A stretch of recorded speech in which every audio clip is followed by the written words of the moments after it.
1 tumbler basmati அரிசி இல்லைன்னா பச்சரிசி சேர்த்துக்கலாம். அதே டம்ளரில் 1/2 டம்ளர் அளவுக்கு மைசூர் பருப்பு, 1/2 டம்ளர் அளவுக்கு பாசிப்பருப்பு, அதே போல் 1/2 டம்ளர் துவரம் பருப்பு, 1 கேரட், 4 போல் பீன்ஸு, கரெக்டாக எல்லாம் எந்த அளவு எடுத்துருக்கோமோ அதே போல்.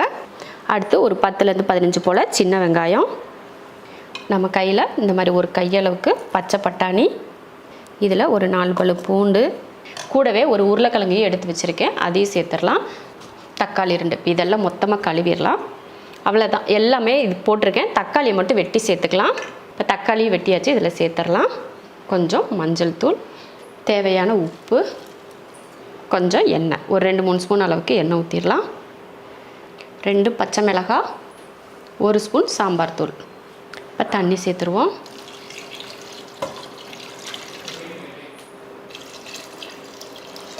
நல்லா குலைவாக வேகணும், அதனால் 1 லிட்டர் அளவுக்கு தண்ணி சேர்த்துருக்கேன்.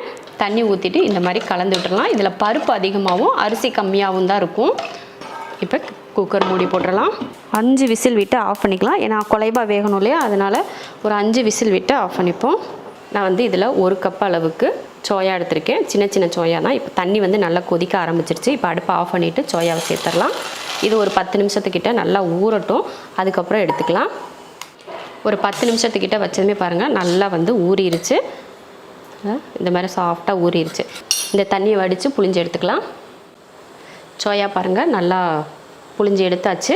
இப்போ இதுக்கு ஒரு மசாலா ரெடி பண்ணலாம். ஒரு மிக்ஸி ஜார் எடுத்துகிட்டு 3 பல் பூண்டு, ஒரு சின்ன துண்டு இஞ்சி. மிக்ஸி ஜார் வந்து அரைக்க மாட்டேங்குது இந்த மிக்ஸி ஜார், அதனால சரி சின்னதாக வெட்டி போட்டுருவோம் அப்படின்னு வெட்டி போடுறேன்.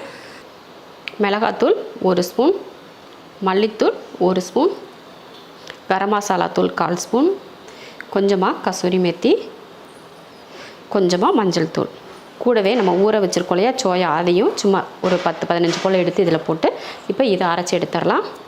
அரைக்கலைன்னா கொஞ்சம் தண்ணி ஊற்றி கொஞ்சம் கொரகொரப்பாக பேஸ்ட் போல் அரைச்சி எடுத்துக்கலாம். ஒரு கடாய் வச்சுட்டு எண்ணெய் ஊற்றிடலாம். வறுவலுக்கு வந்து மசாலா ரெடி ஆயிடுச்சு. இப்போ தாளித்து விட்டுறலாம். எண்ணெய் காஞ்சதுமே கொஞ்சம் ஒரு 1/4 ஸ்பூன் அளவுக்கு சோம்பு, கொஞ்சம் கருவேப்பிலை தாளித்ததுக்கப்புறமா இப்போ நம்ம அரைச்சிருக்கோம் இல்லையா அந்த மசாலாவை சேர்த்துடலாம். சேர்த்து நல்லா வதக்கிடுவோம். நல்லா ஒரு நிமிஷத்துக்கு நல்லா அந்த பச்சை வாடை போகிற வரைக்கும் வதக்கிடலாம்.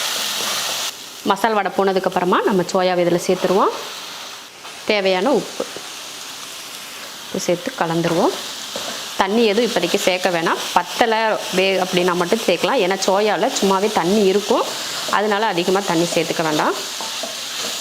அந்த மிக்ஸி ஜாரை கழுவி மட்டும் கொஞ்சமாக அந்த தண்ணியை மட்டும் சேர்த்துக்கலாம்.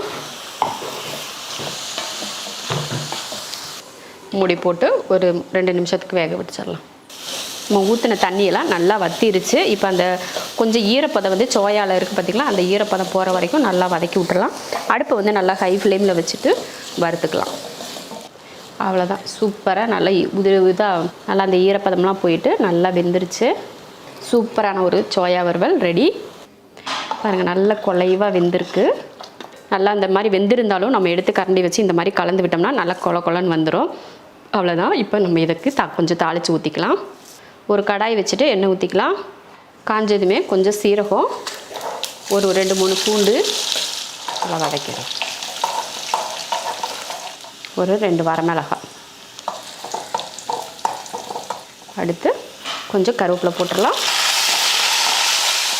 அவ்வளோதான். இப்போ இதை கிச்சடியில் ஊற்றிடலாம். ஊற்றிட்டு இதில் கொஞ்சம் மல்லித்தலை தூவிட்டு இப்போ இதை கலந்துருவோம். உப்பு சரியாக இருக்கான்னு பார்த்துட்டு உப்பு வேணும்னா போட்டு கலந்துக்கோங்க. அது மட்டும் இல்லை, இது காரத்துக்கு அந்த பச்சை மிளகாய் மட்டும்தான், மற்ற மசாலா பொடி கொஞ்சோண்டு 1 ஸ்பூன் அளவுக்கு சும்மா அந்த கலருக்காக தான் நான் சாம்பார் தூள் போட்டேன். அவ்வளோதான், அருமையான ஒரு கிச்சடி ரெடி ஆயிடுச்சு. அவ்வளோதான். இதே போல் நீங்களும் கிச்சடி செஞ்சு பார்த்துட்டு எப்படி இருக்குன்னு சொல்லிவிட்டு கமெண்ட்டில் சொல்லுங்கள். பிடிச்சிருந்தா லைக் பண்ணிவிட்டு ஷேர் பண்ணுங்கள்.